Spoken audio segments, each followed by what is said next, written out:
dreams. New York, big city of dreams.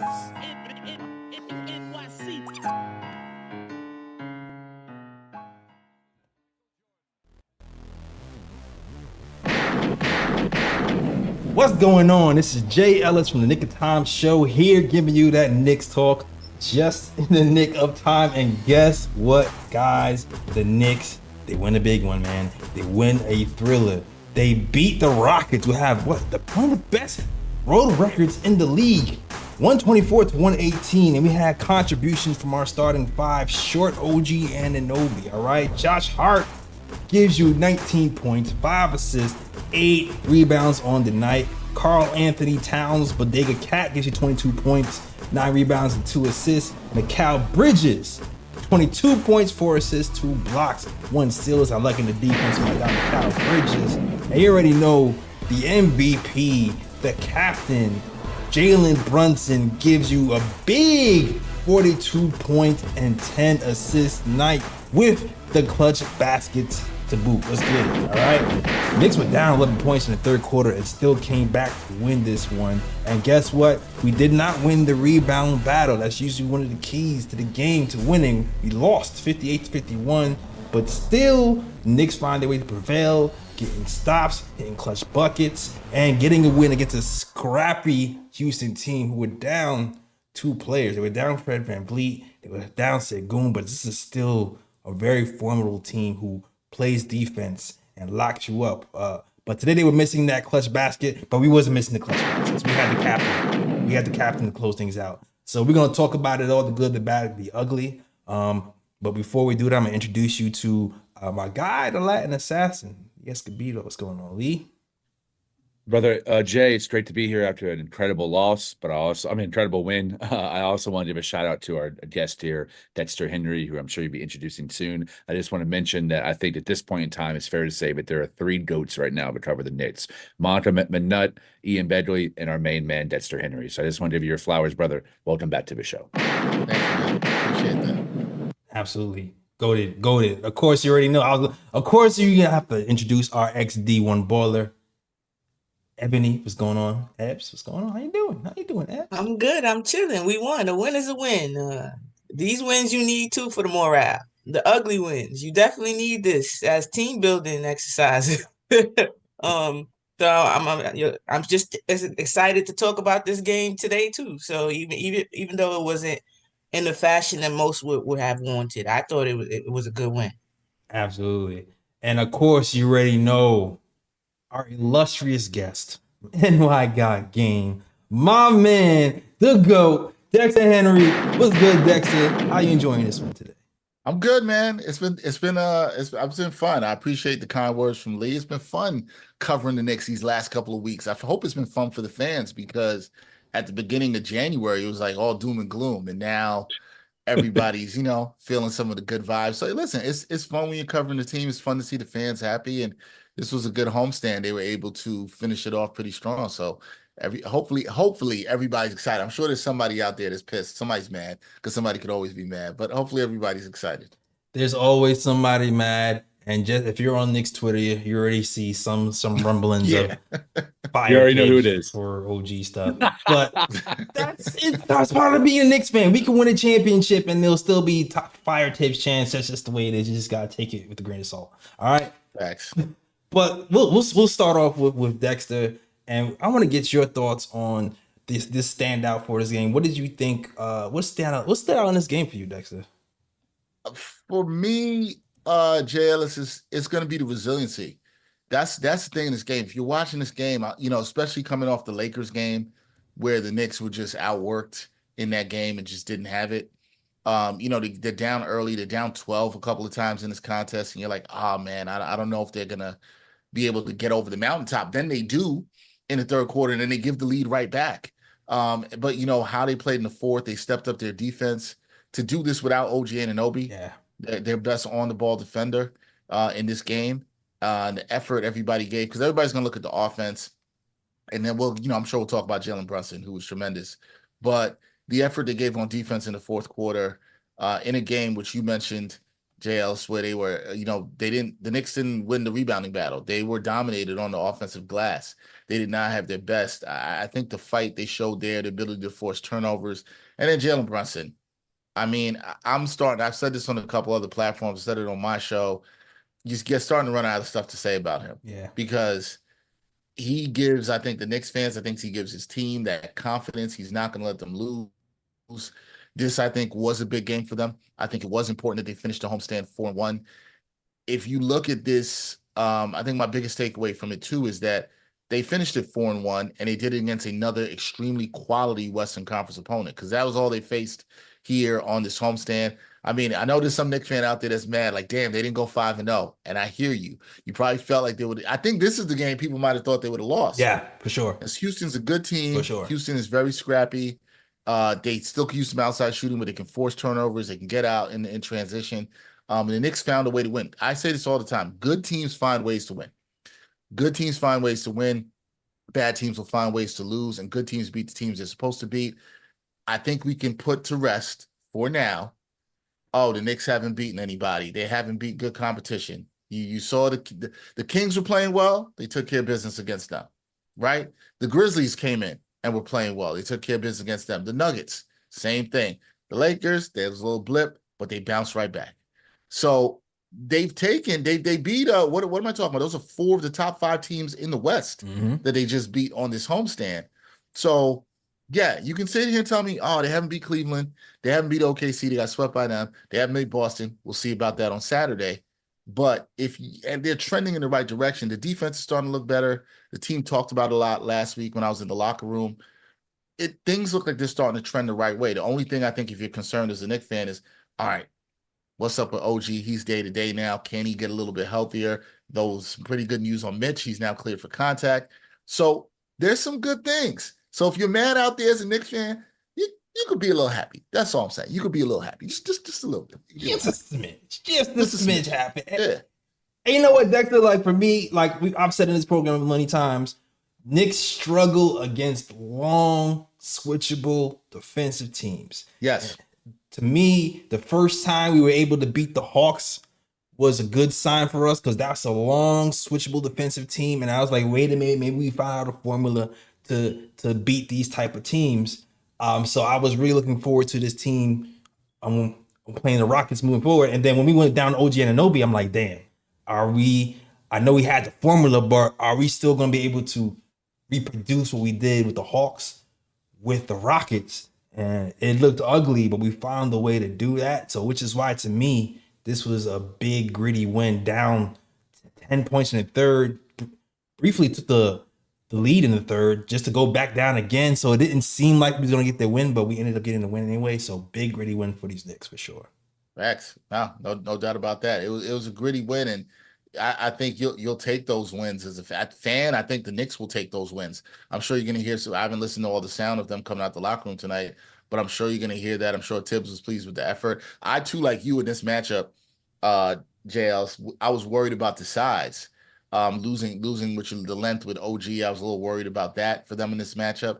But to show they could fight and have that intensity and get this win without OG, is huge. This is huge. To me, it's tough to talk about what's the Knicks' signature win of the season. You could go with Memphis, the way they beat them down. It really all started, like you mentioned, with that Atlanta game. It really all started on MLK Day with that Atlanta game. This is where they've been playing a stretch of good basketball.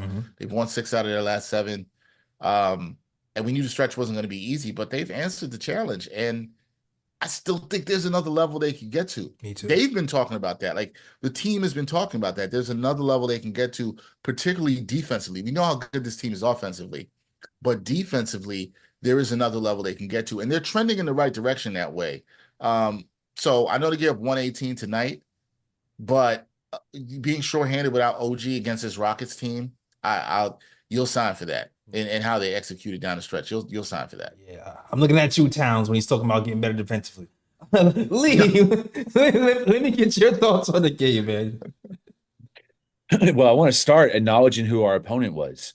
A very, very, very good Houston Rocket team led by my main man, Ime Udoka, who I think got the wrong end of a stick too harshly penalized for what he did in Boston. It was nothing illegal, perhaps morally questionable, but he did not deserve to get fired. I've stood on that take, and I'm glad the Houston Rockets did their due diligence and realized that he could be a leader of men for their young group. Because man, oh man, they went from the worst team in the West back-to-back years, following up again with the second to worst team in the West. And then when Udoka took over now, in their second season under him, they're second in the West and fifth overall, which is an unbelievable metric, a huge jump. I think he deserves Coach of the Year. And this is probably the team that mirrors the Knicks the most. If you think about all the pick and roll action between Sengun and high pick and rolls between Sengun, Jalen Green, or Sengun and Fred VanVleet, you also think about how hard they play on defense, the swarming, the switching 3-5, a lot of similar schemes defensively, also similar demands from Udoka. If you don't play defense, you're not in the rotation.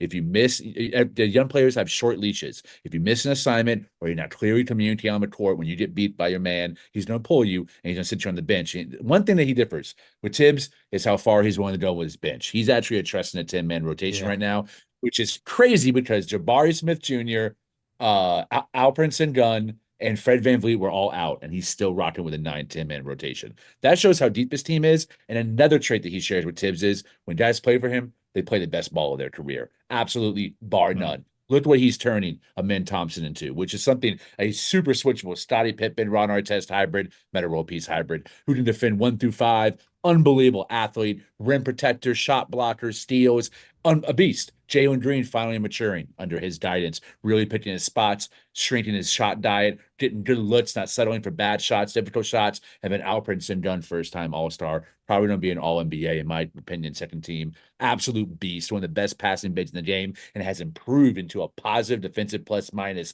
and defensive win shares in his 2 seasons under Udoka, where he was on the opposite side of that spectrum before Udoka came. So let's give props where props are due. This was not only a great win, it was a great strategy and schematic win by Tom Thibodeau. Got us some props, man, because Udoka is very creative. He had got his PhD from Greg Popovich in San Antonio as an assistant, also a former Knick. Shout out Udoka during the hard times of 2006. But Udoka has brought a lot of that action that he saw Popovich use for DeMar DeRozan to Boston. And this has kind of helped spur the growth of Tatum and Brown, putting him in the same sets that he saw Pop put DeRozan in, stuff like the zip P&R, Iverson screens, things that really cleared out the paint to allow for a big to go in the corner and be a 3-point threat, or allow the guard, whether it be Jalen or Fred VanVleet, to get, or Jason Tatum, get into that paint or the mid-range and become a playmaker.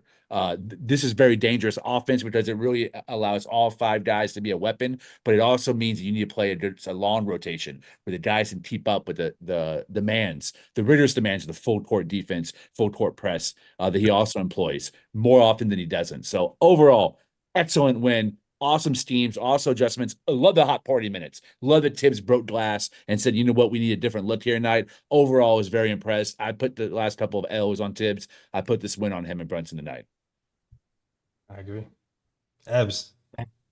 Facts and facts. I agree with everything that's been saying. You need like I started out. You need wins like this. So it really builds character. It lets you know that no matter what, we're gonna figure it out together. As long as, and then it gives your role players confidence also because they know if they chip in, that our stars are gonna take us home. You generally want to keep you want to keep the game close and hope that your stars can take it home. That's what you want, and that's what we saw today. Cat and JB had big fourth quarters, and you sprinkle in Mikal, and you sprinkle in Josh Hart's effort. The amount of rebounds that he affects is ridiculous. Even when he doesn't get the ball, he's constantly trying to poke the rebound out of somebody's hand. Constantly trying to stop the transition pass. Let me see if I can get a steal in the transition. Whatever it is, he got to do. I think it was like 5 straight points when we really needed it at a moment. He had like a layup and then he got I think it was Deuce. Yeah, 2 layups and then that led to a 3 by Deuce, I believe. Deuce that he set up too, with his aggressiveness. So just a little. This is what you get with teams. So people always talk about the big names. When you get a bunch of people again that star in their role and buy into the system, these are the wins. The ones that you don't expect to get. Still, these are the wins that you do because they're going to do whatever they have to get that W. Winning players is who we have and what we have. I love JB's aggression, and today it looked different because we had another team that doesn't take a lot of threes or that good at threes, if you want to say. So it wasn't trading twos for threes today. There was no pressure to keep jacking up threes because eventually we were going to get a stop. That's how I really felt they felt, Let JB, he was getting to the lane, really was at will, hit some tough buckets when he got there though. And then, came back on the other end and did a crucial stop on Ime Thompson, who was cooking us the whole game, basically. For some reason we were playing up on him for I don't get that part. I don't know what the hell was about, but point. whatever, we got that W. You got it. You got it. That's all that matters, man. That was a big stop. That was a big everything. Say what you want about Jalen Brunson's offense, because that absolutely won us a game, 42 points and 10 assists. You cannot sneeze about that. But that stop one-on-one was a big stop for us, especially after turning the ball over the play before. Defense really brought it home for us. But you know what, Dex? I want to get your thoughts too on the defense, or just Karl-Anthony Towns' performance today in general, because I know his defense has been a little shaky, sometimes on, sometimes off. Even the shooting has been on and off. So I don't know. What were your thoughts on his performance today, his shooting, his defense, his effect on the game? The shooting with Cat, right? 9 to 20 today. What do you shoot from downtown? 1 to 5. Look, the finger is still bothering him clearly. The thumb injury he has, is still bothering him clearly. I think you're going to see him adjust to that. I think he'll eventually get it right. I'm not as worried about the shooting. The defense is what I'd like to talk about a little bit more. I'm sure you want to talk about it too, Jay Ellis. Yes. The problem, I've always said this about Cat before he came over to the Knicks, and it was my concern with him.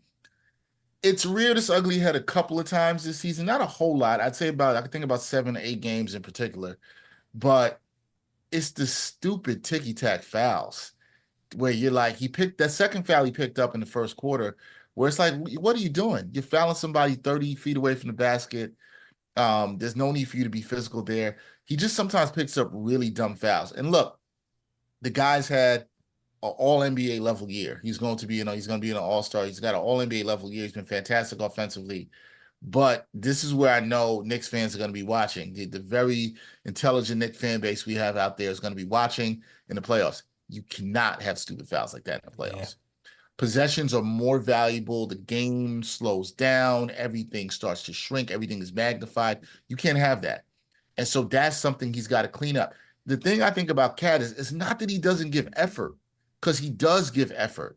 Sometimes, I know Tibbs has been playing him not as down in drop coverage, which I've liked a little more. And I think that's helped the Knicks' adjustments in defense and his play in the pick and roll and communication particularly with Mikal Bridges and OG Anunoby. But you know what? You want to see him maybe affect more as a shot blocker. He'll give you the effort.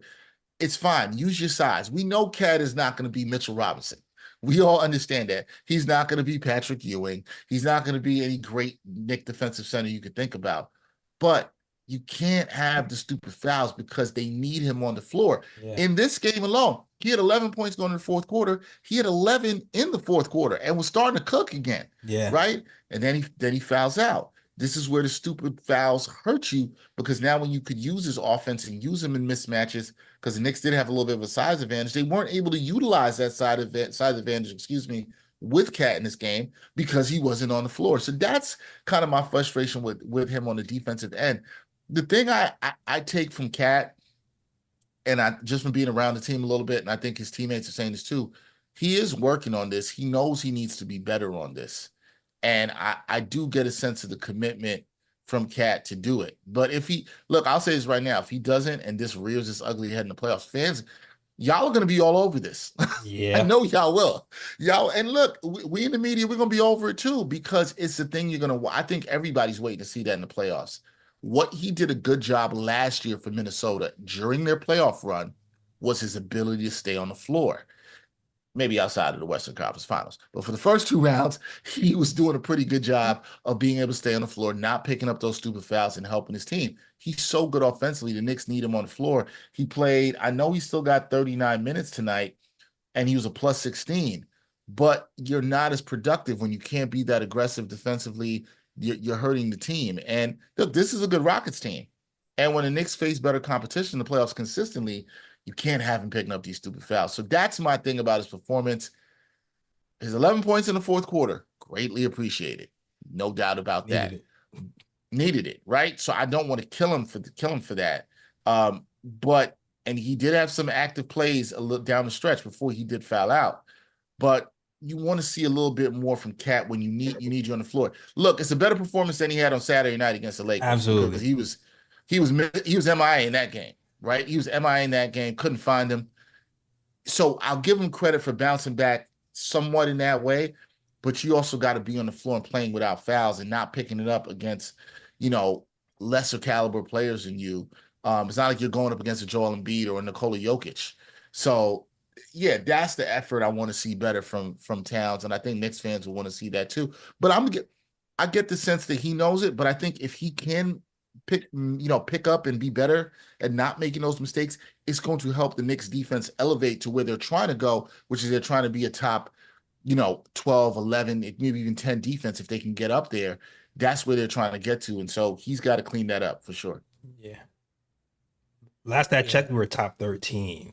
You want to say something, Ebony? Look like you want to speak. Yeah, definitely. I want to speak about Cat and his defense because him and his dropping self and taking wrong angle self and all kinds of stuff. I think a lot of times it is just taking wrong angles and him not staying locked in at times. Like one of the how you say similarities between him and Randall, I've noticed is they watch a lot, especially the off ball type of vibes. Like maybe watching the action, then it's like, oh snap, you move, I gotta move too. I gotta move too. So then it becomes a recovery type of vibes. I need that defense he played against ATL though. I need that type of defense. That was the best defense he played all year. Yes, when he was confident, even he looked real comfortable on the perimeter that game. So I don't know what talk or what film he watched, but I need him to do it all the time. And I also would like him to get another post move, another 1 or 2 post moves, and stop trying to go through smaller players right now. Because it's not working, they're not giving you that call, and I'm tired of hearing it. Oh my God, sounded like married. I kind of feel like we have to, yo. Like I feel like it's disrespectful not to give him the ball when you got somebody 6'7" on the block. No, I'm not saying not to give him the ball, but he got to do another move or drop step or something. Trying to go straight through them is not working right now. There's a bunch of tie-ups or offensive fouls Ebony, right that's now. a good point. That's a great point, Ebony, because he picks up some offensive fouls like that. I kind of was focusing a lot on the defensive end, but Ebony makes such a great point there. Cat trying to go through people, a lot of times that's how you get 2 on defense, 2 on offense. Next thing you know, you got 4 fouls, you're in foul trouble, right? Yeah. That's a great point by Ebony. I didn't mean to cut you off. I just want to give you flowers on that. That's a really good point. Yeah. No, it's okay. Appreciate that. But yeah, that he got I don't know, maybe a dream shake or something, a little dry. I don't know. Pay for that Like on summer workout package, man. Maybe something of that nature. I get they're small, so you're trying to use your strength and your power, but then they're penalizing him for that also. So like he got to switch it up and not force it, because obviously I don't know why he's a Knick now. He gets a Knick whistle. So those calls that he might have gotten in Minnesota, he's not getting those right in New York. You got to move on now. I know it's frustrating, but you got to find something else. I do want to. I want to defend Cat a little bit. This is a horrible matchup for us if we talk about personnel. This isn't a team. I think the reason he plays well against Denver is because Jokers is not going to kill him with athleticism. I think Cat's a very smart player, and he thrives on these one-on-one opportunities where he's defending someone like Cat. If Sengun was playing, I think Cat's defense would actually be better, because I saw Tibbs have him at the level a lot more. He wasn't consistently in drop, but even at the level, he was getting cooked from the perimeter, because it don't matter. That 10-man rotation, Udoka's playing, almost everyone can put the ball on the floor. Yeah. And when if he switches into drop, which I saw multiple times, Amen Thompson's like, I'll follow you right to the basket, bro, because I'm just as strong, just as long, pause, and I can actually have a handle, so I can actually push you and guide you with my most diverse abilities and get a hoop and sometimes a foul, which happened tonight as well. So this was a bad matchup when they're playing so small, and you saw Thompson spot minutes at the 5. Really hard for Cat to defend that. Luckily, he didn't have to give up a whole lot of threes on the perimeter, but I thought the Knicks did a decent job of trying to hide him. To me, that was possible because Brunson has become such a better defender. And I know we'll talk about that later, but I really want to give Brunson his flowers for his screen navigation, which has really improved, as well as even at the rim, his guarding at the rim, using his body and verticality. He's really improved in that regard too. And I think it's allowed the team to kind of be able to give their attention to hiding Cat more so than Brunson, because Brunson's been holding his own on the perimeter. I agree with you, man. Brunson's defense has been excellent. And he had 2 charges today. The screen navigation's been good. And not only that, Mikal's too. Mikal's screen navigation has been really, really good. He's been this. I'm gonna say a name that might give some Knicks fans some PTSD. So don't kill me. All right. I see you, Dexter. Like, he's been going over the screens really well, but I also Frank Ntilikina. Yeah, you can't. Yeah, I'm not gonna throw no tomatoes at you, but somebody will. Frank Ntilikina's screen navigation. Like, Frank Ntilikina did this move where he'll like do a spin once somebody like rejects the screen to get back in front of him. Mm-hmm. I noticed Mikal Bridges would go over the screen. He would spin move and be in front of his man. He was all over the place defensively today. He had I think he had 2 steals and a block. But so him and Brunson today defensively, I thought were really good. Really, really good. So kudos to those guys. And also, I have like an early bruh pick too. I'm not gonna. I mean, right, my bad. I mean, early bruh pick. 4th quarter, Tiz put in an all defensive lineup and Cat with 5 fouls.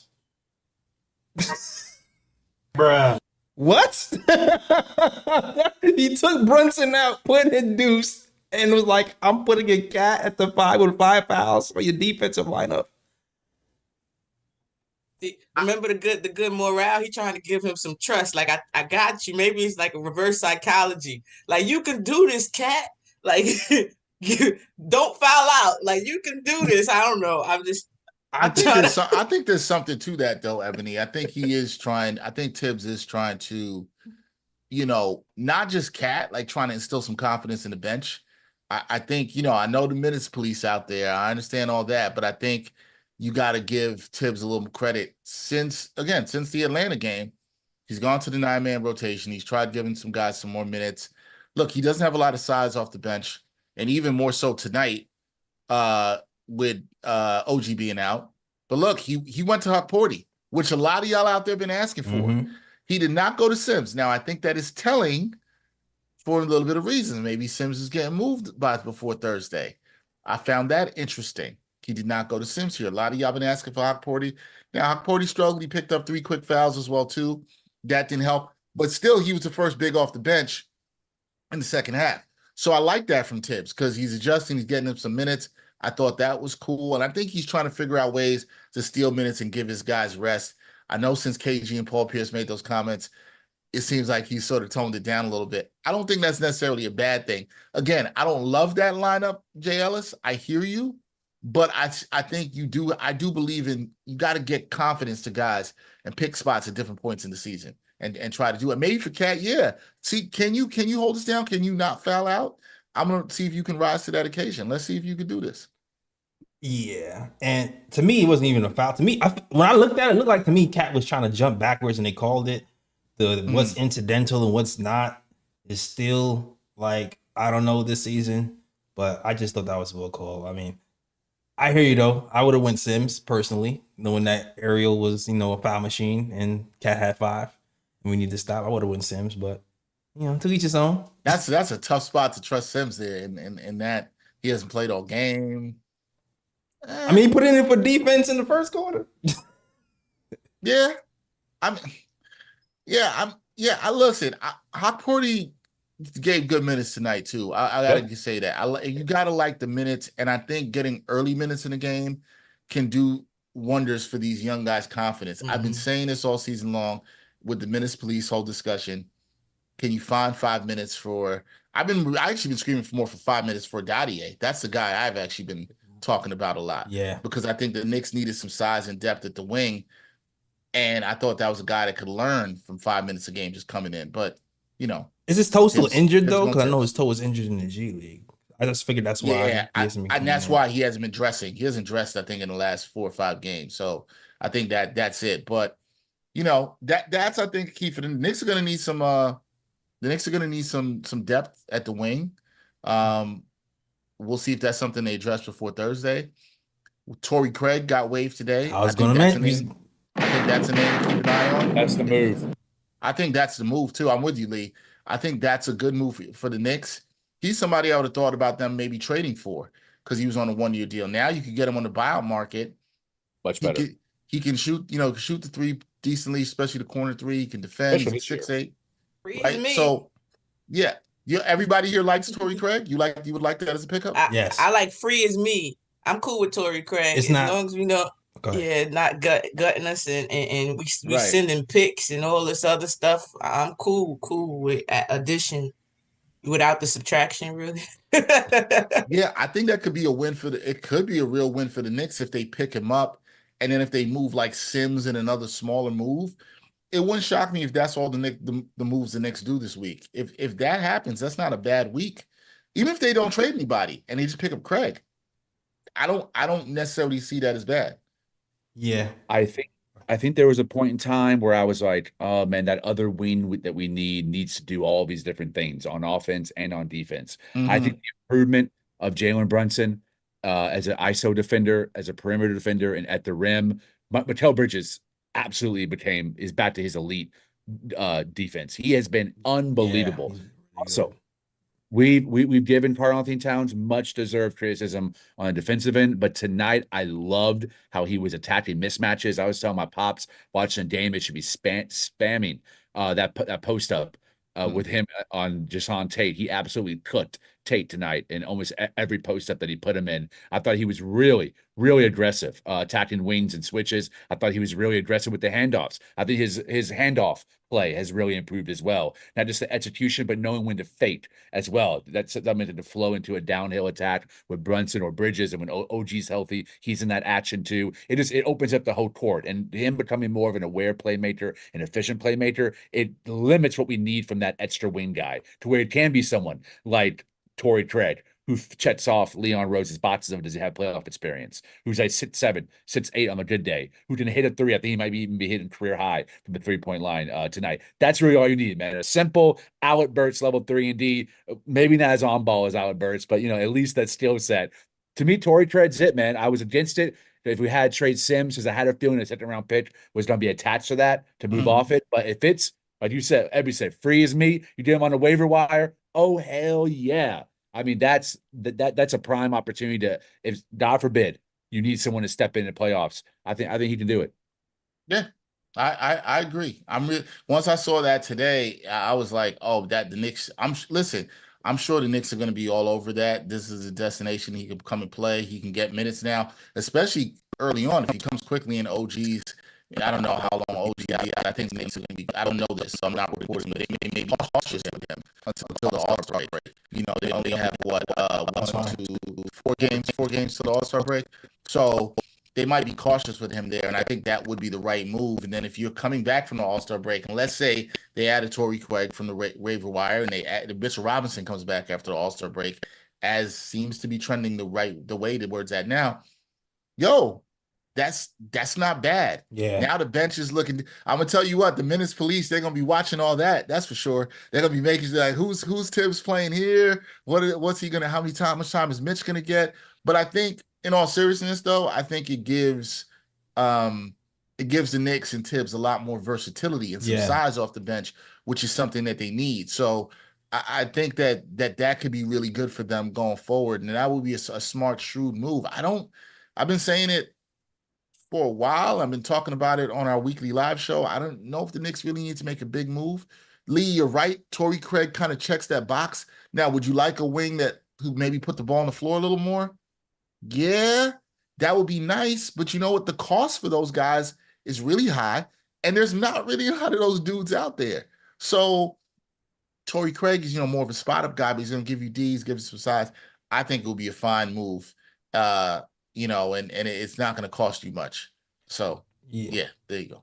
Yeah, I feel like Tibbs has been hesitant to play Shamit more than 8 minutes a game because we just don't have he's just not tall enough to play against these big wings. Like that Lakers game was really, really, really telling. Like they were picking on him. It's like, okay, LeBron versus Shamit. That's a wash. All right, we're gonna try to hide Shamit on Rui Hachimura. That was a wash too. These long teams are going to be killing us, so we need a wing to combat that. So I'm all for a Torrey Craig type of move where he can hit a three, guard some of these bigger wings, and spell OG and Mikal more than 10 minutes a game. That would be nice. Yep. I think no, it's good, and I think you bring up the good point. Somebody else has said it to me on Saturday night. Yeah, about Shamit. Like, man, he was getting killed by LeBron, and then those switches with Rui, and it's not that Shamit's played bad, because I don't think he actually has during the stretch that we're talking about. It's just there's sometimes where he's just too small, and I think Tibbs has played him, so you got to give him some credit. He's played him, but you haven't seen. There's only a handful of games. Memphis is one of them where he played more than 10 minutes a game. The Atlanta game was another one. I think he played just 10 minutes in the Denver game, or it might have been 9. So, yeah, the size. That's what the Knicks really need off the bench is they need some size, and they need some rim protection. Hopefully, that's coming to Mitch, and then hopefully they can add another piece. Agreed. Any more thoughts on this game? Like, I know my only other thought to me that really stood out was the offensive rebounding. Like, I think what really won us this game was we played well defensively in stretches. I feel like we were really committed defensively for the most part, but we really wasn't able to get that offensive rebound. It was kind of like last year's Knicks. Last year's Knicks, our best play was just getting to the rim and missing because we knew we was going to get the rebound and put it back. And I kind of felt like that's what the Rockets were doing. It's like, all right, we're going to go to the rim, but as long as we go to the rim, we're getting the rebound and we're getting an extra 2 points. And they kind of spammed that for like for 3 quarters. And something happened in that 4th quarter where we figured it out, where we actually was able to stop them and end the possession with a defensive rebound and able to get out and run and kind of push the pace that way. And we kind of relentless in pushing the pace. That's another one of those reasons why I felt like we're starting to win a little bit more. It's just the pace of the pace of our games has picked up. So to me, the spot, in addition to Jalen Brunson just going off and having 42 points and 10 rebounds, the defensive rebounding picked up in the 4th quarter and the pace picked up in the 4th quarter. And I think that helped us get the W. I think all that is correct. Yeah. Oh, I'm sorry. Go ahead, Dexter. I'm sorry. I didn't mean. No. I was just saying. I think all of that is correct, and the Knicks have been playing a little bit quicker. I was trying to look at some stats here. They have been playing a little bit quicker, and I think they have been trying to get the ball out. Not that it's been super fast, but just a little bit of off rebounds. Looking ahead, looking for guys down the court. So, the other night when I was in the locker room, I forget who it was. Somebody asked OG Anunoby if the Knicks were cherry picking too much. And, he was like, no, it's just a result of guys looking up, after stops and looking to try to get those easy buckets. And I think that's helped them with their offensive efficiency. It's also helped them to reset and then get back on defense, which has helped them. Look, the defense is trending the right way. I was just looking on cleaning the glass, which I love to look at for stats because they take out garbage time, and cleaning the glass has the Knicks in defensive rating at 11. So, they're trending the right way. Where right you want to be, where you're playing like a championship contender team. You're second in offense, you're 11th in defense. Now I think it's about sustaining that level of defensive play over the next month or 2 of the season. It's really about sustaining that, and can they do it? Because they've shown they can do it. There's no doubt they can do it. It's just can they sustain it, and then as the team evolves and maybe some new pieces coming or Mitch comes back, how does the team adjust to that? I think those are the things to look for with them going forward. The 3 metrics I've been looking at this season that kind of will tell me if we won the game is, did we win the rebounding battle tonight? No. Rockets beat us 50-40. Second, did we hit 30 assists? No, we actually only hit 24, and the Rockets hit 27. And did we shoot above 85% from the free throw line? No, we shot 80%, 24 of 30. Despite those three things falling through. Jalen Brunson. This is why I think that even the concept, if you're not even a Matt fan, the concept of trading Luka Doncic is he's one of like 5 or 6 guys in the NBA that has that MFer in him where the game's on the line, doesn't matter what my shooting stats, throw out the advanced analytics, who gives a damn what my effective field goal percentage is, give me the ball, and I'm going to find a way to make sure that I get a shot that breaks their spirit and gives us a lead. And Jalen Brunson is one of those 5 or 6 guys. And the most fascinating part is he's one of those guys with the least amount of physical advantages. He's smaller than everyone else on that list. He's shorter than everyone else on that list.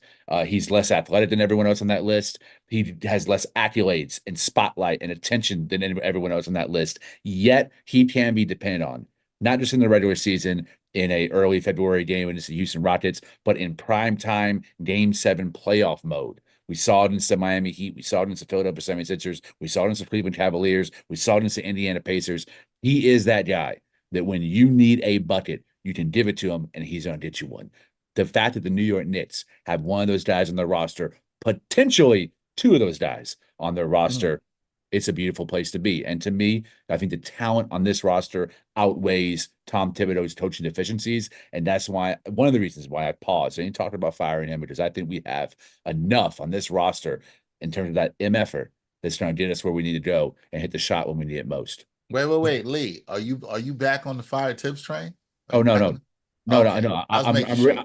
No, I'm reinforcing why I'm not. And there's been some times this season that have tested me because of shortened rotations, refusal to break glass, refusal to experiment, as Ebony says, refusal to freestyle. We have seen he is Tibbs, like me, all of our flaws, Udoka's flaws. They all rear their head from time to time when we're full of hubris. But I think for the most part, he's kept that contained and he's really allowed himself, as he asks his players to read the game and take what it gives you.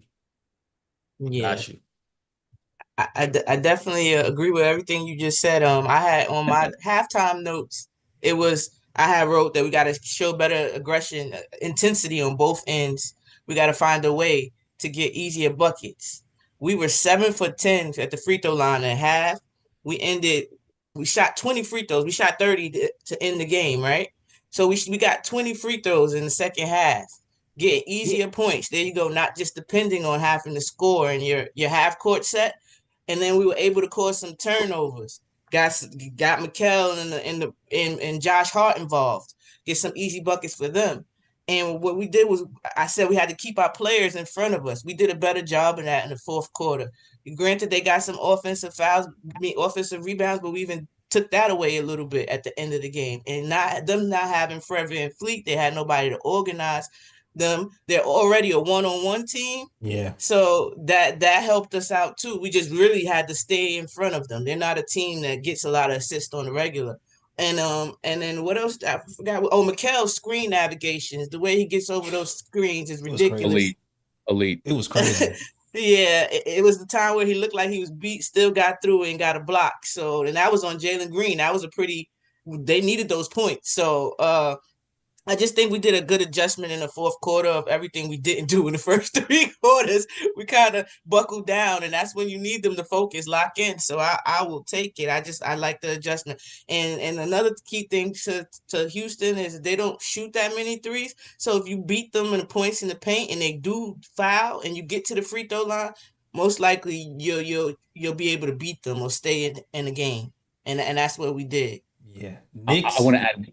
I want to add one short little footnote to that because I think Ebony touched on a really good point. Is she's right in the fourth quarter when everything slowed down, they really missed Fred VanVleet, who that championship pedigree he has as an organizer, a table setter. They didn't have it. And they really ran Amen Thompson as their point forward most of the night, running the offense through him. And our guy had a triple double. Our guy, he had a triple double. I'm a big fan. He had a triple double. He had 11 assists. But I think that to me was part of Tibbs' game plan. Let him facilitate and run the offense because the less the ball is in Jalen Green's hand, the less opportunity that he's in rhythm for an ISO shot to close the game that really puts us on our heels. And the fact that we kept the offense running through Amen Thompson, and that was specifically Precious Achiuwa and Josh Hart, who really took the onus on a lot of those switches, guarding him. I thought he really contained him as a playmaker and as a scorer and really shut them down in terms of having a flowing offense in the last 2 minutes. Yeah. And I'm gonna just add to So we talk about points in the paint. Big stat, 80 points in the paint from the Knicks. Jalen Brunson cooking them for sure. Also, valuable. Cat is still valuable even when he's not scoring. I felt like the fourth quarter, he was just able to help us just being on the floor because he's allows Jalen Brunson just to go one-on-one. And when that other guy can't help and clog the paint, you had that one person out. All you gotta do is do like a simple spin move or a fadeaway.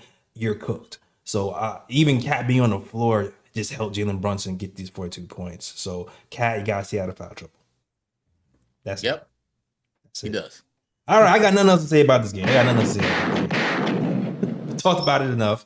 Appreciate you in the chat. Shout out to Sandman. This is a $2 super chat.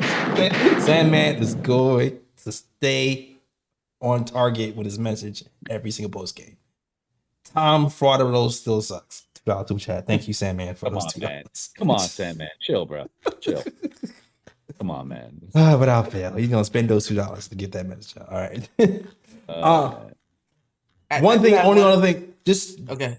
Sorry. I want to ask y'all a question because we know it. We do know this is the trade deadline is upon us. We did talk about Torrey Craig. Did you see any? Did you see any other guys that you felt like the Knicks can pick up outside of Torrey Craig? I was, there's been some rumors of Chris Boucher, who I think would be fine as well too. I probably prefer Torrey Craig, a little bit, but Chris Boucher, if they got him, I don't think would be a bad move. Honestly, outside of that, I'm not on the. I've been on record. I do not think Jonas Valanciunas is a good move for the Knicks. I don't think that's the move there. There really hasn't been a lot. It's really quiet. It wouldn't surprise me. Ian Begley had reported. My guy Ian had reported a couple weeks ago about the Knicks shopping Jericho Sims and possibly looking for a second-round pick back.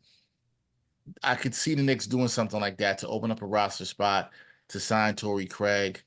Mitchell Robinson's coming back and then still leave space. They still have another spot that would be open if you want to bring up like a TJ Warren in March. There's some optionality for that. So I really don't expect the Knicks to do much. I think they'll try to add some size with a wing. But the names that are out there, I don't see it. I think they're going to try and do their due diligence. I think they would also like some big man insurance, but sounds to me like they might be feeling good about Mitch coming back, so maybe they don't move there. But the names we've been, think about it. It really hasn't been a lot. But look, if anything I learned from the NBA in the last couple of days, you might not hear anything about what's coming on. So I don't know what to think. I haven't heard anything.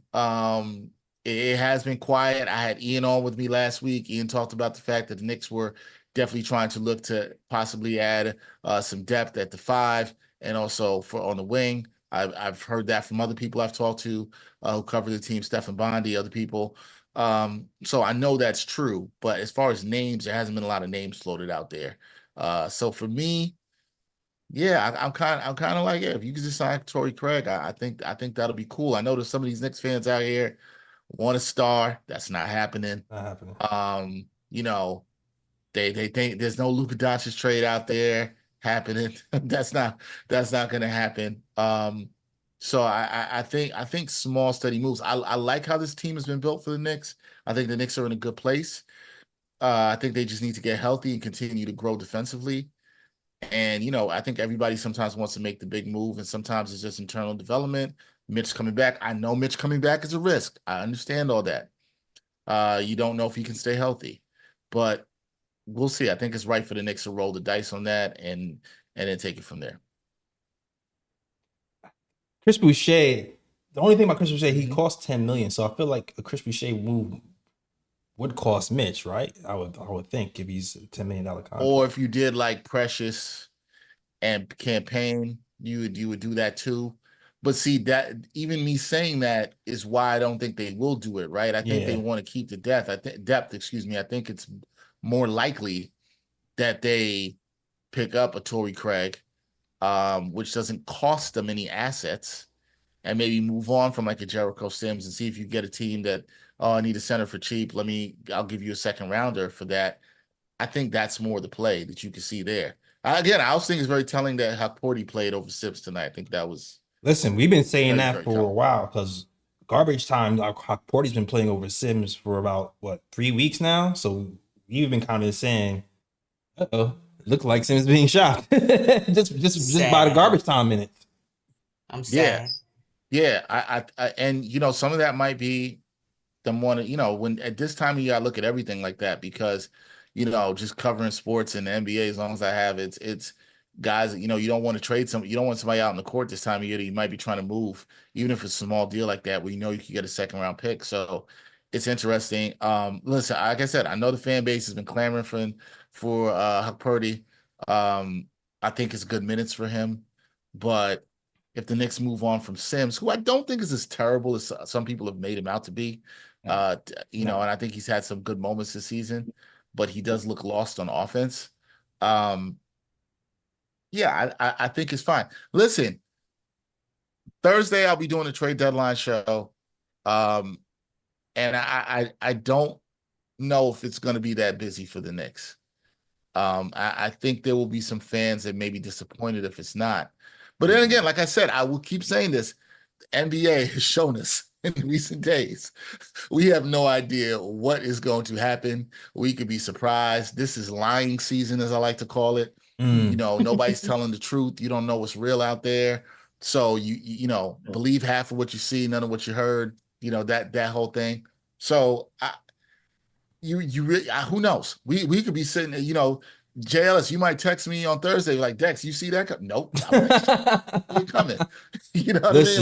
Like I didn't see it coming, and so you never know how these deals come about. I mean, look, last year the trade deadline when they got Bogdanovich and Burks, like there wasn't a lot of talk about that specific deal. Leon So Rose in general, every year he pulls off something that we didn't see coming. yep, Every yep. single Good season. point. So like I don't expect anything, which means I probably should. I don't know. That's a good point, JLS, because every bit of I'm thinking of all these Knicks trades in particularly the last 3 seasons, that none of the stuff they were rumored for really ever came about. You could say to some degree with OG, but when the OG deal went down, that was not on the radar of anybody thinking it was coming like that, nor did anybody think the Knicks could land him without giving up a pick. That's a fact. That was the shocking part about that deal, right? Nobody saw the Mikal Bridges deal coming. Nope. I had been told by people close to the Nets that that deal will never happen. I was told that would never happen, right? Because I thought Mikal was a good fit for the Knicks, and I asked some people some stuff, and I was told it would never happen. That happened. I'll tell you guys this too. I did not see the Cat deal coming at all, at all whatsoever. I was just at Julius Randle was with Earl Monroe at his school up in the Bronx. Yep. I was there 2 days before, and then the deal went down. You know what I'm saying? Like I had just got off the train and the deal went down. So who knows what to expect. What I will say is, and I got to run in a second. I will say that I think the fans should trust the front office. That's the part I don't get sometimes of what I see on Knicks Twitter is like, this front office has done a pretty good job, man. Like, yeah, they've been pretty right, Lee. Like they've been solid. Understatement. Yeah, they've been solid with the moves. Like Elite. They've done a pretty good job of building this team. Is everything perfect? No, but nobody builds the perfect team. It's hard to build teams in the salary cap sports, right? Like it's really hard to do that. And I think they've done a good job with that. They've made good moves on the margins. I don't think the Knicks front office has got enough credit for developing some of their young talent. I don't think they've gotten enough credit for that. I've been somebody harping on that. And I think they found guys that fit the culture. You talked about it earlier, Lee, about guys when they play under Thibodeau, they have some of their best seasons. They play well. This is a tight locker room. The guys are playing for each other. And look, I don't know if Leon Rose has another magic trick coming up this week. I have no idea. I can't tell you any of the viewers that. But I would say that there's no reason for you to not be confident. I don't want to hear about what the Knicks did in 2013 when they traded for Andrea Bargnani or anything like that. That's a different regime. This regime has shown competence. And it's been a while since you could say that about the Knicks. And I think that you should be encouraged that they'll do right by the team. Now and again, doing right by the team might be standing pat at the deadline. That might be the right thing to do by the team, right? Like that might be the right. I think sometimes always everybody's like, yo, I got to make a move. But if there's not a move to be made out there, don't force it. Yeah. Don't force it for the sake of doing it or bringing a guy that doesn't fit. I don't think that's what you want to do. You don't want to mess up the good vibes either. Yeah. Dexter, Go ahead. As I can be, I'm going to be a little hyperbolic here. I am going to say that Leon Rose, no one in the NBA is better at building a team than him. I think he is the premium when it comes to that. Because when I think of building a team, I think of trades. You building through transactions. Because this Knicks team isn't a homegrown team like Cleveland, Garland, Mobley, Boston, Tatum, Brown, OKC, J-Dub, Chet. This is a team that was built primarily through trades. First, the stroke of luck through Jalen Brunson. More than luck, connections, right? Family, those type of nuances. But also the trades. Josh Hart, trade. Bridges, trade. OG, trade. Cat, trade. This is a team, seriously, the only guys on the team that we really developed are Deuce and Mitch. So when it comes to making trades, Leon really is a don. I was wrong back then. He really is. Because no one, in my opinion, is a better team builder than Leon Rose. To that point, Lee, you don't make those trades if I know you're not saying this and you're not like countering that, but you can't make those trades if you didn't draft right to make the talent. That's something they don't get credit for. The reason that the Knicks were able to get OG for just Quickly and RJ Barrett is because they drafted two good players. Were those players superstars? No. Quickly was a great pick where the Knicks got him. RJ, I know people give him credit because he wasn't a player people thought he could be at number 3. He was fine. The Knicks had good value, and then they flipped it into something else, right? Yeah. And that's the point I think you're making, and I think you're spot on about that. They've developed, and then the guys that have stuck with the team. I mean, Deuce McBride is better than I still am so impressed with his shooting. I'm not sure I've seen somebody have a better shooting leap from like year 2 to year 4 than I've seen with that guy. Mitch is one of the best defensive centers and one of the best rebounders when he's healthy in the league. So they do deserve credit for that. And I think that's why I understand why some of the fans wanted to see Huck Purdy and they want to see Kolek, because you've seen what this team has done under Thibodeau with some of these young players. And I do think some of the players the Knicks drafted this year are actually going to be good. I do think some of them are going to be, maybe it's next year where they can start pushing. Maybe one of them starts pushing to be a rotation player. I don't think that's crazy. Yeah, I agree. Me neither. I agree. And the only thing I want to mention too, just to wrap up the trade talk, I know we kind of moved away from that. I seen people talking about Mitchell Robinson to the Lakers. I just wanted to address that real quick because I know the Lakers are looking for a big man. And people, and they love Mitch Robinson from draft night. Like they wanted him. I think the Knicks picked like 1 spot or 2 spots ahead of them and was able to snag Mitch before they did. So I wouldn't be surprised if they were still interested in him. But I saw some people say, oh, maybe we should trade for Rui Hachimura or Vanderbilt. Nah. I'm not doing that. Well, first of all, Rui Hachimura costs $18 million. So it would be a package. So he's out of our price range unless we're packaging this with multiple people, which is something that we would not do. Vanderbilt is a wing.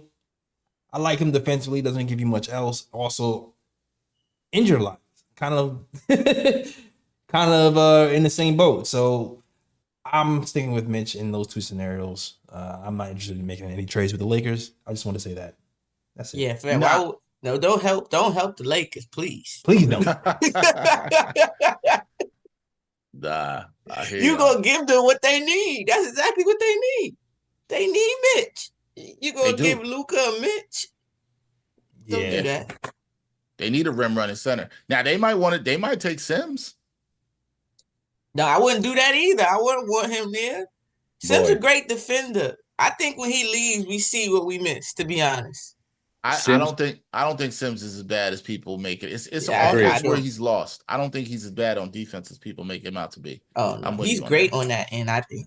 I think the Lakers have accepted that he's good at defense. They just don't like his offense. The Lakers would be the absolute best spot for him to land in because as an elite potential lob threat, it would be fully actualized there because Luka and LeBron are 2 of the best lob throwers in the game. Imagine I do think it's a good spot for Sims. And plus Austin Reeves, excellent playmaker too. So he'd be catching lobs all over the place. I have a question before you go though. Yes. About OG Anunoby. We've heard that Tibbs said it's a mild ankle sprain, not serious. Is that something that you're Foot able to sprain. verify? Firm a foot sprain. Have you Foot sprain. heard similar that it's not a big deal? Because Nick's Twitter is really on edge about this potential injury. Do you have any clarification you can add? Don't have any clarification you can add. One thing Tibbs said, to quote him directly, he said that maybe he took the MRI today, and I was like, yo, can we know that for sure if he took the MRI or not? I think people like to see. I mean, I think the fact that they're saying it's not serious is a good sign. If the MRI did indeed come back clean, I don't have any other information on that. That is what my colleague Stephen Bondi heard today, and I saw Ian Begley all report today. James Edwards, everybody was there and said that too. So that's what Tibbs said. I think the tell though is, Lee, how they handle him over the. I assume he's not flying to Toronto tonight for the game tomorrow. I would assume that he's out the game tomorrow. Tibbs said he wouldn't speculate on that, but I just don't see him playing. Okay. Could he play Boston? That's going to be the real tell for me. What are we hearing on Thursday and Friday this week? That'll be the real tell. My gut, because of how OG is known to be with injuries, and Ian Begley did some reporting on this last year about he's very cautious about wanting to come back and not rush it too soon, which I always support players on. Like, please, the goal is to be healthy by the playoffs, and we don't want to rush back. Would I think as a somebody who covers the team, would I like to see OG there for that Celtics game? Yeah, but you want to be right. So I think how they handle him, Lee, is going to be really telling, because it wouldn't shock me if they just said, let's just shut it down to the All-Star break, which makes a lot of sense to me, the position the Knicks are. But I think the next couple of days will be really telling. I'm sure OG wanted to play in Toronto. He's been cooking them the last couple of times he's been up there. Sure. But yeah, I think the smart move is to take it easy and not rush it. But if he can play, he'll play Saturday. But with lower extremity injuries, it's always tough, man. It's always tough, and you don't want to play around with that. So yeah, I think we'll see how it is. Look, I don't know what was going through everybody's mind, but when I was watching the game, I was like, he grabbed the back of his foot. I'm somebody who's tore my Achilles hooping, and anytime I see somebody go down like that quick and they just grab, I'm like, oh man, I don't know. So I'm glad it's not the Achilles. I'm glad it's just a foot sprain. Tibbs had said he had injured it earlier in the game.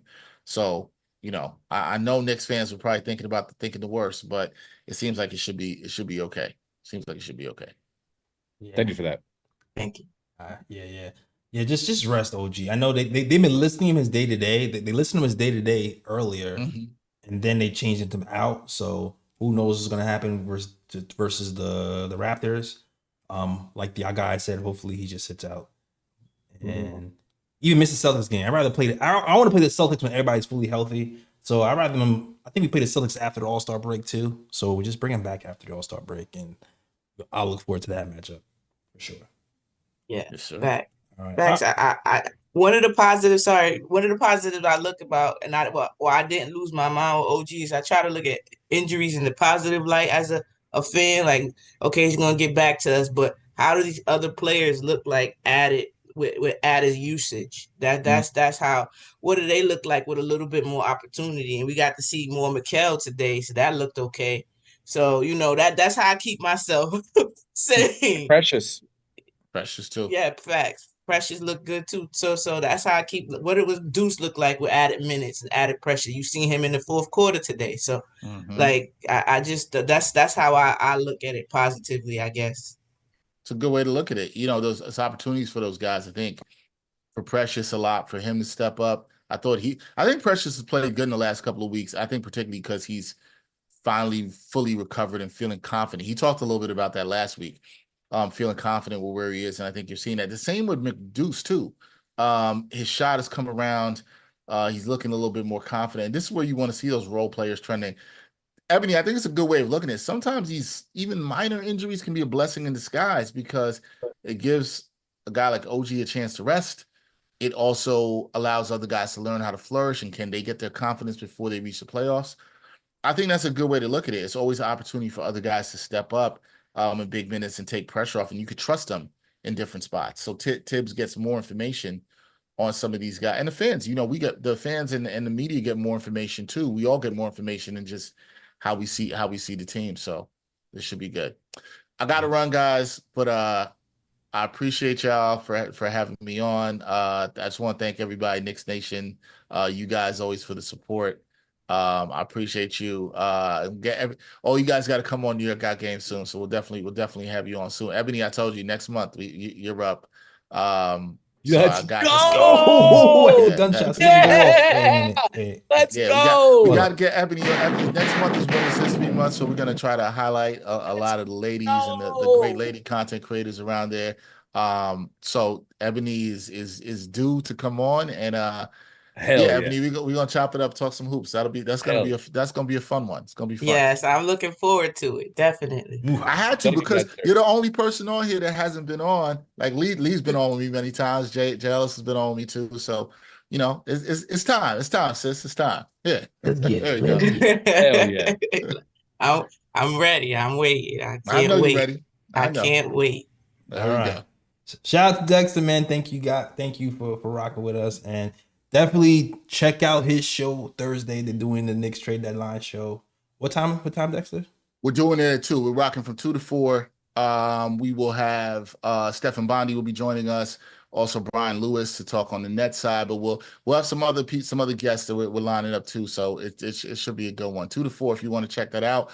Friday we'll be doing another live show to preview the Celtics game with my guy Brian Fonseca. So we'll be doing that as well too. And then, Brian. Yeah. Then New York Got Game episodes drop every Monday. So we'll be back. Lot more good guests and good stuff to come on the way. Congratulations on your career shift as well. Embracing new things. You're also on WFAN, man. I want to give you your flowers, brother. You're moving up the ladder in the career. Thank you, Glad you're chasing your dreams. Not all of us get that opportunity. It's hard for some of us too. So I love seeing a hardworking, incredibly intelligent person like yourself with a great heart, really doing things and being a mover and shaker, man. Double blessings. Thank you. And I will say this before I leave. I had on Steph from Dope Soul Sports with me on this week, and we actually had found out we're both alums of the same school in Brooklyn. Shout out to Clara Barton High School.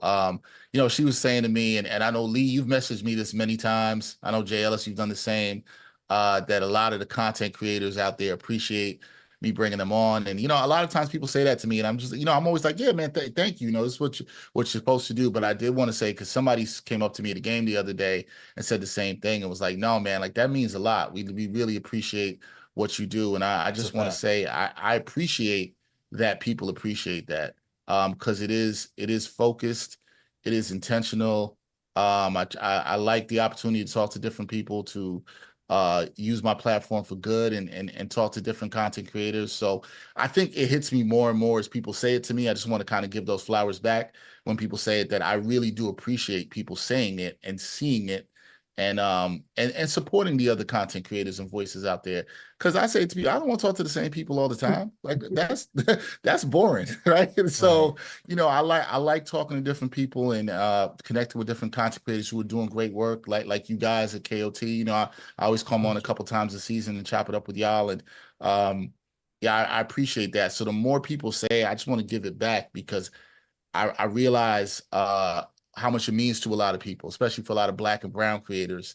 I realize how much it means to them, and I appreciate that they appreciate that. So that's what you're supposed to do. You're supposed to. I hope I touch people through my work, through journalism, and you do. Yeah, I appreciate that. So thank you, Lee. And there's other people who said it too. Jay Ellis, Ebony. I know you guys have always shown love. So, but I think it's just the love of, just want to connect. We're all in this together, man. We're all in this together.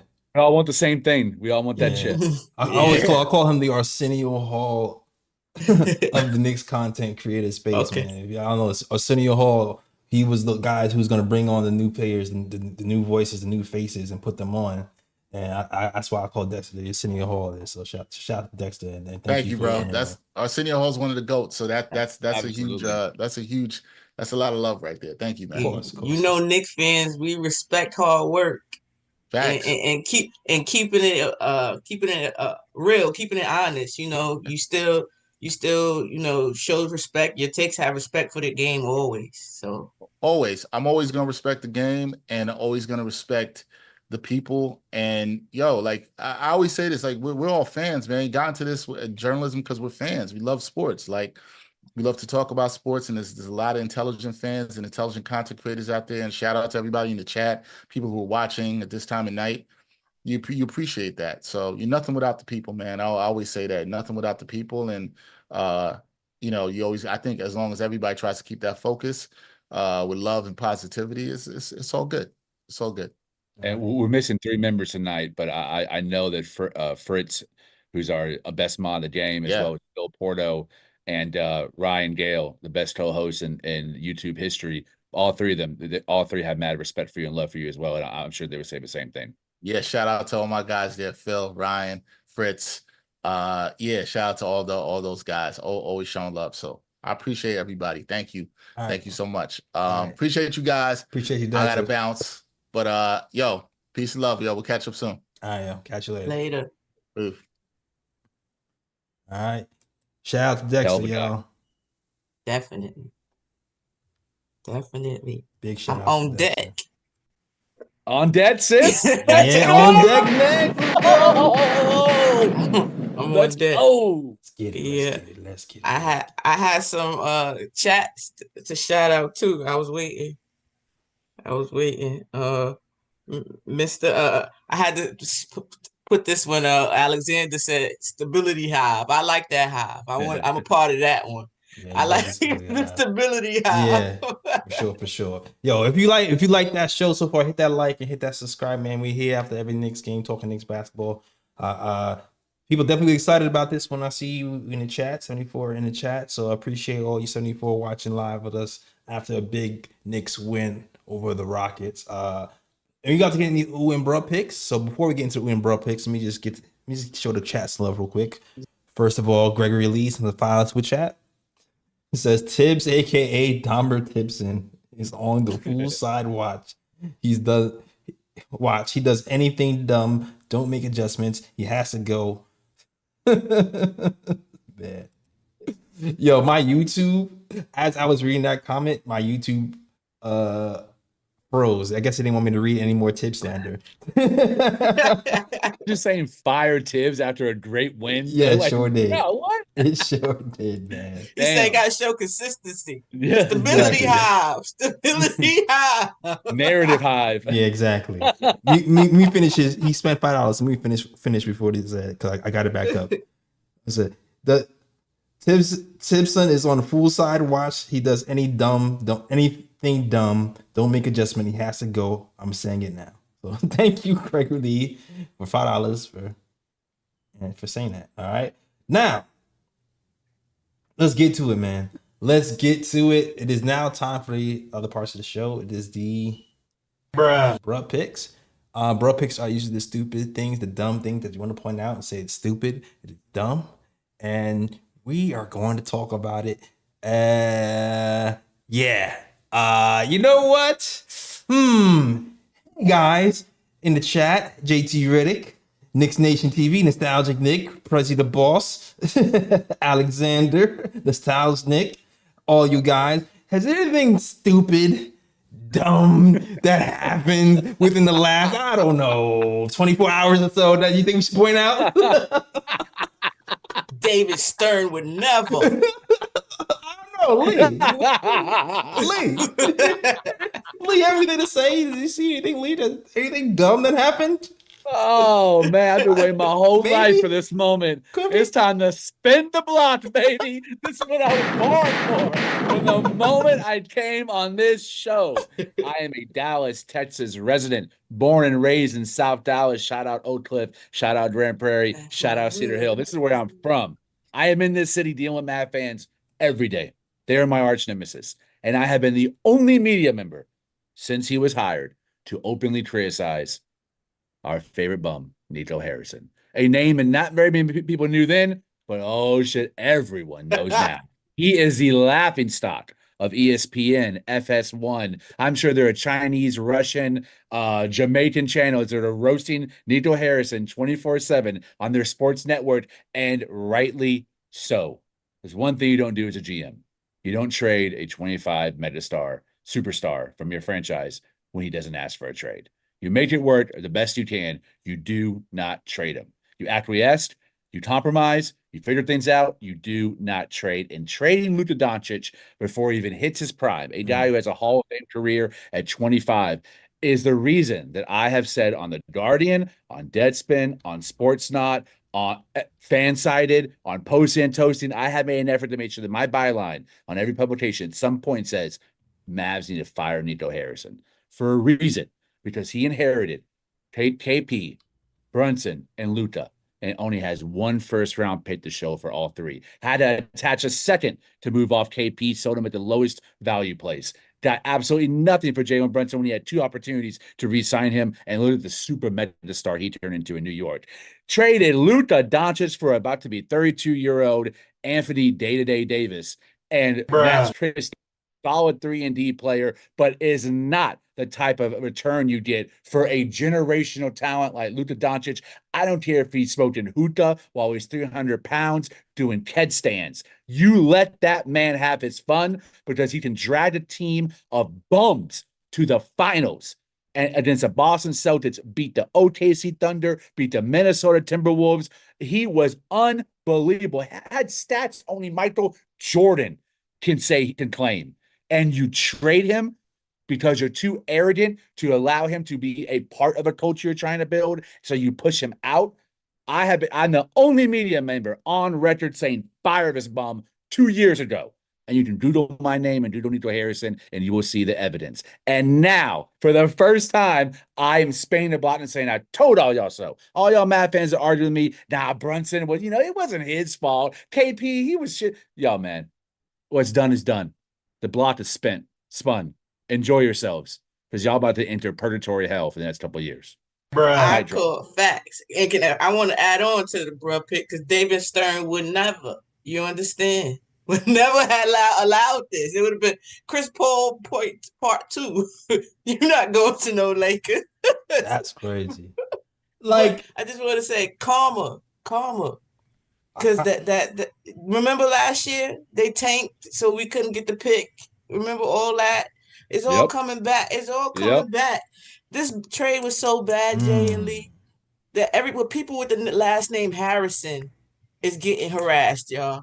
Isabel Harrison is a WNBA player for Chicago Sky. She got no relations to this man. And they in her DMs killing her. Damn. Talk about your dad. Damn. You know it's bad when you got to come out and tweet, that is not my father. That's crazy. That's crazy. That's my something God. I wanted to add to that. If you got the last name Harrison, watch out, because they're not happy with you right now. Listen, I was at American Airlines Center yesterday. I got hired by Texas Monthly to write about the fallout in Dallas, how fans are reacting. And there was a protest of about 150 Mav fans. And I cannot repeat on this channel what they were chanting, but whatever you're thinking, times it by 10 in terms of its vulgarity and profaneness. They are out for blood. There were two guys that carried a casket and marched through Nowitzki Way and dropped it on the steps of AAC. And I interviewed both of them afterwards. And they said, this casket represents my fandom, and every friend I know who was a Mad fan, it is absolutely dead on arrival. They lost almost 1 million followers overnight on their Instagram account. The repercussions will be swift, and they will be severe, and they will be long-term. I actually feel bad for Mad fans, man. I actually feel bad. That's crazy. And all this talk about Trump tariffs, and I kind of feel like, did the Mavs get charged a tariff? Because that trade was crazy. They didn't even get one first-round pick. And they didn't even tell anybody he was available, so that's suspect in his own. Oh boy, yeah. Every level of his trade is absolutely idiotic. To only deal with the Lakers, to not inform your head coach, your assistant GM, Michael Finley, it's unbelievable. To only get one first-round pick and a pick in 2029 that Luka will still be on the team. So what does that really translate to? Why did you trade a first-round pick for Gafford and a first-round pick for PJ Washington just to trade Luka Doncic less than 6 months later? Why'd you sign Klay Thompson at 35 just to trade Luka Doncic 3 months later? The moves don't make sense. They have an AARP roster right now with no athleticism. No one is a self-creator. No one can hit their own shot. It's of AD and Kyrie. They lost the best playmaker in the NBA. Who the hell trades an MVP candidate at 25, man? Unbelievable. That was crazy. Listen, it feels nice to be right. That was crazy. I never seen anything so stupid in my life. I need the sniper. I brung out the Pum. I need the Nerf sniper for that one. That bro, he was wilding with that trade. Worst trade in NBA history. Dumbest trade in NBA history for sure. That goes down in the history books. Worst dumbest trade, worst GM. Man, that's worst owner too. World of Fame. Unbelievable. In 4 years, you lose Luka, Brunson, KP. Wow. Unbelievable. Yeah. That is crazy. That's fact. Yeah. I don't think I'll be able to talk about anything else. We can just send it right there. I got a bruh pick. I can't let it go by without this bruh pick. Okay, go ahead. It was total disrespect to a legend. Babyface. I don't know if anybody caught the Grammys. Oh yeah, I heard about that. Young lady probably was not informed of who she was talking to, and saw somebody that she thought was of more importance. Interrupted her co-host who was interviewing, Babyface to get another artist, and it was so disrespectful that the people who they work for had to come out and make statements about how they apologized and called Babyface and this and this and that. But it's just like, that's Babyface. How you in the music industry and don't know who Babyface is? That's like bare minimum. Was she like a young? Was she like a young white girl? She was young. Yep, young. And look opposite of us. That explains it. Mm-hmm. I hate to say y'all media is dead, man. It's my career. I went for a horrible degree. I came out like right after the damn bubble burst. And it's just like that this industry is filled with unbelievable idiots, influencers, people who don't know anything, people who think they're the celebrities. Journalism is absolutely dead. I'm trying my best to resuscitate it with every article that I write. But yeah, it's hard out here, man. It's almost embarrassing having the title of a writer nowadays. Yeah. They need to bring back shame and credibility. Amen. I remember when you wrote something as a lie, like they condemned you almost. That's true. That's very true. Yep. We're not taking anything from this person and credible. They would condemn you. You would be the worst ever. You out here spewing lies now is where the truth at. Yeah. But yeah, that's my bruh pick. All right, bruh pick there. Bruh. Cool. All right. Gamer Channel says, Lee, make journalism great again. There we go. Thank you, Gamer Channel. And shout out to none other too. Appreciate you. So you never know, AD and Kyrie can be the best tandem. I mean, if they're both healthy at the same 40-game clip, then yeah, I guess so. I don't know if it's a hot take. I think they fit better right now. I know the Lakers. I know LeBron gonna get his GM back, so this might not be the final roster. But I do think right now that with Kyrie and if AD is they're healthy, that they fit the best and they have the pieces around. Like he has shooters, AD has shooters. Quentin Grimes is playing well, and then you have now he could play the 4. Then he didn't want to play the 5 at all, right? That was one of his beefs. Anthony Davis. Can he play the 4 now with Gafford and whenever Lively gets? I know he's injury prone too, but he's another big they have. I just think overall, like pieces wise, that they'll be okay if they're healthy. It's a great duo. Not bashing it. It's not a championship duo. It was a championship team. It's not a championship team anymore. My opinion. Yeah, definitely not. Shout out to John Marcus in the $5 super chat. Yeah, John Mark said, "This is trade deadline. Are we trading for anyone? Let us talk Knicks." You must have came late. We did talk about we talked about trades, potential trades and stuff earlier, and we pretty much landed on the Knicks might try to get Torrey Craig off of waivers from the Bulls, who's a pretty much a 3 and D wing who was 6'7", somebody we would desperately need. So we talked about that. And that's probably the extent of what was going to happen. Dexter was here earlier and he said that he really hasn't heard much on the trade front. But we also said that things happen where things come out of nowhere that we didn't suspect, and Leon Rose has done that every year. So even though we haven't heard much, maybe something will happen. But a small move like trading Sims for a second round pick and bringing in Torrey Craig might be what could happen potentially. All right, yo. That's the show. Shout out to Jean-Marc for that super chat. Shout out to Felicia. I see you earlier, Felicia. Knicks Nation TV. Thank you guys for watching. I see my guy Ariel too, and Still Knicks was in here earlier. Oh, Still Knicks. Shout out to Still Knicks was in here earlier, and Ariel as well. So yeah, that's the show though. Thank you guys for watching. Hope you enjoyed. Hit that like and subscribe. We're here talking Knicks after every game, so we will definitely be here for the Knicks versus Raptors game, talking Knicks basketball. Okay, Ebony, let me know where you can find you, Ebony. You can find me here on KOT after every Knick game. You can find me on X or Twitter. I don't know why I said Twitter at Mad Knicks Fan, and I do the pregame space called Your Take Knicks. Twitch, TikTok, Instagram, all Mad Knicks Fan, and on a weekly we do the Unrivaled that we're balling with the Queen. So yeah, if y'all following that, check us out on X. We do the spaces during the weekends, most like majority for the time. That's it. All right. Lee, let them know where they can find you. So far 2025 has been very good to me in terms of professionally. Got a great article coming out where I interviewed some key people in the Mavs fandom, kind of like how I interviewed Jay for an article when I first met him about online. And actually, a friend of a channel was in the article, slightly biased, who's really blowing up on the Mavs side, a good friend of mine who's a Mav fan. Him and other people I got to quote about what it means losing the heart of your team and the reason that you watch basketball. I think it's even bigger than if Brunson left us, God forbid it ever happens. Luka, a drafted player who really has embraced the city and was the face of the city and loved the city.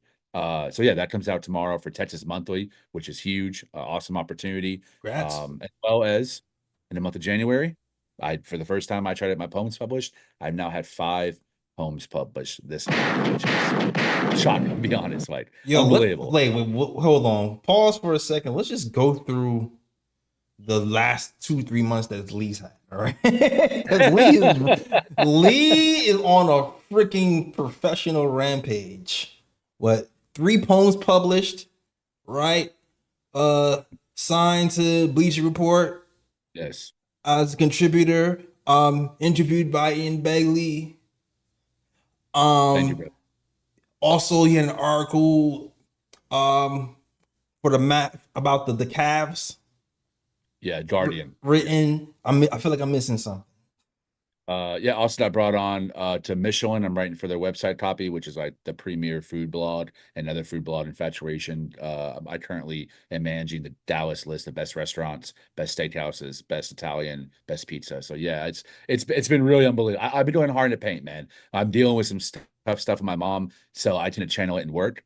And I want to make something of my life and have my name live on. So I'm doing everything I can to ensure that happens. And by the grace of God, I've gotten some lucky breaks and made some good friends. I give so much of my career.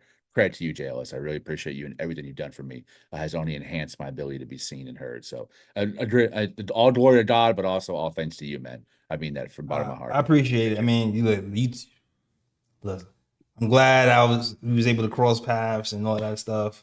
But you put in a lot of work so you deserve everything that's coming to you. For sure. Appreciate you. All right. So congratulations. Huh? Thank you. Find me on Twitter @_Lee Escobedo, LEEESCLBEDO, or search #bum because I've been going at it these last couple of days, fighting with Mav fans, staying the block, and always going back to all my articles and all the comments and commenting to every single one. How you feeling? How you doing? How's life? How's the man? Kicking them while they're down. I am spinning the block and the spool rims and flowing too, man. It's been great in Dallas, Texas. Oh man, damn, that is that kick while you're down. This has to be the most for Mavs fans. This kick while you're down is the hardest kick in the nuts ever in NBA history. That's crazy. Spin the block on this is crazy. Ouch. For me, it's payback because when KP got traded to Dallas, oh boy, but they roast me. You're a poverty franchise, you bunch of dumbasses in the front office, and they weren't wrong. But you know what? Neither was I about the Mavs. Oh man. Congrats, Lee, and I love that you can feel your passion through your work. Seriously. Appreciate you, sis. Thank you very much. Love y'all. Love you too. But I just want to say, game of chance, of course, gotta be messy. Mentioning the embarrassing moment about Precious, he looked like a baby giraffe. Oh my God! Come on, he looked baby giraffe-ish. Oh man, I'm sorry, bruh. I'm sorry. Yeah, that Precious did get kind of shook up. He did got to touch the earth and then got dunked on. I'm sorry. You know what? I'm gonna say something weird. Even though he got dunked on and kind of embarrassed, it was still impressive to me how he recovered after falling. Like he almost got the block after almost busting his ass. Like that was even kind of that was kind of impressive. I'm not gonna lie. Even though it's embarrassing to get crossed up, touch earth, and get dunked on, pretty embarrassing. But just the athleticism to like recover after that and almost get the block was still kind of like impressive. It was an impressive athletic bro kick. Bruh. You know it's bad when Clyde talk about you on skates. You know Clyde said, "Oh, got Precious on some skates there." Oh my gosh. Oh, I'm glad we got that win because it would have been worse. All right. Yeah, I'm glad. that definitely. It's probably still going to be shown somewhere. Oh but man, we got the W. I'm pretty sure Josh Hart showing him. All right. All right. He did. All right. Man. All right, yo, that's the show, guys. Thank you guys for watching. Appreciate you guys in the chat. There's like 73 in the chat today. If you're new, hit that like, subscribe, and we'll here after every game talking Knicks basketball. All right. So yeah, we'll be back. You can follow us at the KOT Show on Twitter, the Knick of Time Show on Instagram, and the Knick of Time Show on Facebook as well. So make sure you go to those platforms and follow. We're also on TikTok. Shout out to Jay Boogie, who's on TikTok. Shout out to Minnie David, who's on TikTok still watching. Shout out to Caesar, who's on TikTok watching. Shout out to the Hearts we got on TikTok. We're trying to build a TikTok side as well. So hopefully some people come on TikTok and kick it with us as well. And, build a community there as well as YouTube. All right, cool. That's the show, guys. Thank you guys for watching. I hope you enjoyed that show. And as always, shout out the worldwide west. Everywhere we go, we leave a worldwide mess. It's a mess out here in these Knicks YouTube streets. That's the show. We out this mug. Peace.